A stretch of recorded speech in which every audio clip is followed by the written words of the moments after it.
Meanwhile, the World Bank reiterates its readiness to extend additional assistance for the rebuilding and rehabilitation of areas devastated by Super Typhoon Yolanda.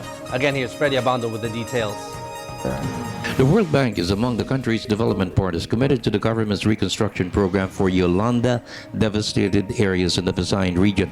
To date, close to $1 billion were pledged to cover the cost, which is pegged at 140 billion pesos for next year. The World Bank is ready to offer more resources if the Philippine government will request for additional funding in the future. We've also said that we want to do more. It is the challenge that in difficult times we need to stand by as a long-term partner.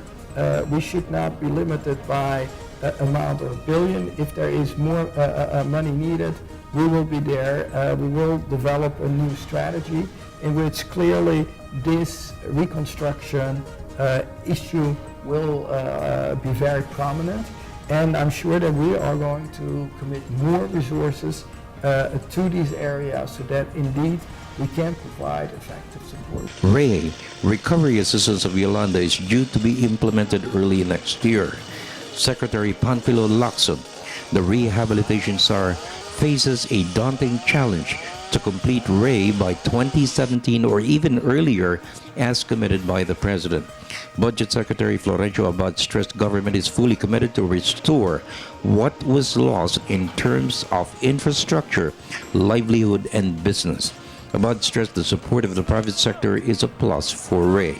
I think the very first thing that we ought to be doing is rehabilitate the public markets, because we have to get business and trading going. And as soon as these public markets are in place, actually thriving with business, then that will also strengthen the retail businesses in the smaller villages. So, and that will then, stimulate the local economy. Local and foreign investors will boost economic activity as reconstruction peaks. The restoration of markets, small business, medium-scale industries engaged in manufacturing will generate jobs. Despite the losses, there is optimism the devastated areas will bounce back. This wave of optimism is inspired by the Filipinos' resiliency to bounce back from tragedy and tears in the aftermath of the devastation. There's one initiative taken by Filipino and foreign business groups recently in the release of a policy brief on manufacturing, where we see opportunities for light industry in some of these areas. I earlier referred to the movement of factories out of China. Out of China because of rising costs, but the factor I didn't also mention is they're moving out of there because of political risk. I've lived in Asia now for over 25 years, and there's just something unique about Filipino people. I think Secretary of Tourism, if you look at, he said it best. He said, we chose It's More Fun in the Philippines.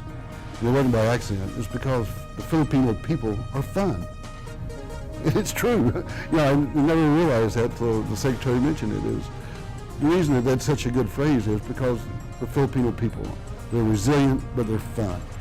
I've lived in Indonesia and other countries, Malaysia, and I've seen catastrophes hit, and they kind of walk around with a glum face.